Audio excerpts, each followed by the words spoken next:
Hi, and welcome to another edition of the National Shelf Service. My name is Jonathan Guy, and I'm the librarian at Wickham Abbey School in Buckinghamshire. Along with everyone else during lockdown, I found it a bit of a challenge, but if nothing else, I can think of two very positive things to come out of it.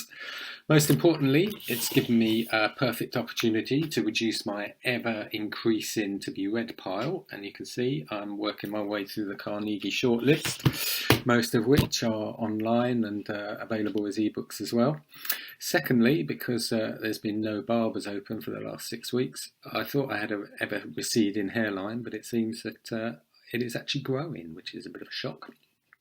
I love reading all sorts of children's and young adult books, and probably the best part of any library job I do is talking with the pupils about the books, recommending books to pupils, and most importantly, seeing them recommend books to other pupils and recommending books for me to read. So today, one of them I want to talk about is something one of the children recommended to me, Where the World Turns Wild by Nicola Penfold. It's set in an imagined future where, because of a deadly and vicious man-made disease, people live in cities where there are no animals, no trees, and barely any plants.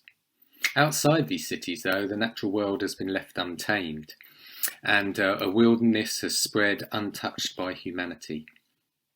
The main character is Juniper, who's 13, and her brother Bear, who's 6, who were born in the wild and have immunity to this tick-borne disease. When they discover they're part of a merciless plan by the city authorities to use their immunity to ill effects, Juniper knows it's time to escape back into the wild and search for their family. The book is set in two parts. Firstly, within the crushing and sinister confines of the city, and then amongst the contrasting exposed beauty of the equally challenging and immensely tough wilderness. Though both settings are polar opposites of each other, they both require courage, tenacity, and resilience to just survive.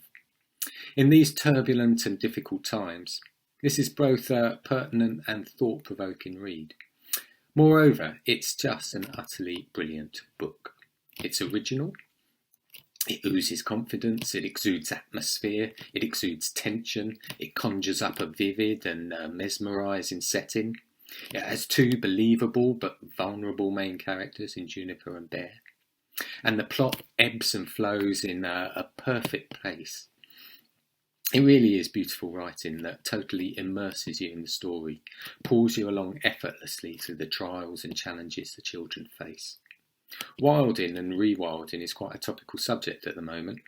There's been quite a few non-fiction books written about it, such as Wilding by Isabella Tree, so it's nice to see it coming into fiction circles and in young adult fiction.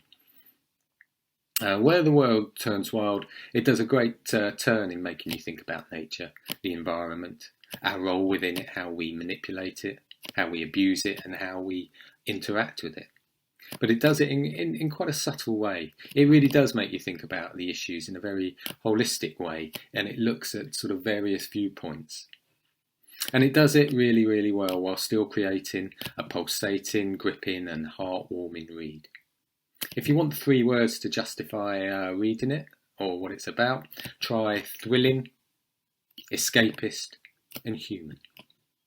In a similar rich vein of very original dystopian fiction, if you like this book, why not try Sarah Crossan's Breathe and Resist duology? The Tough, the Brutal Outwalkers by Fiona Shaw, and Sally Gardner's totally compelling and astounding, and in my top 3 books of all time, Maggot Moon.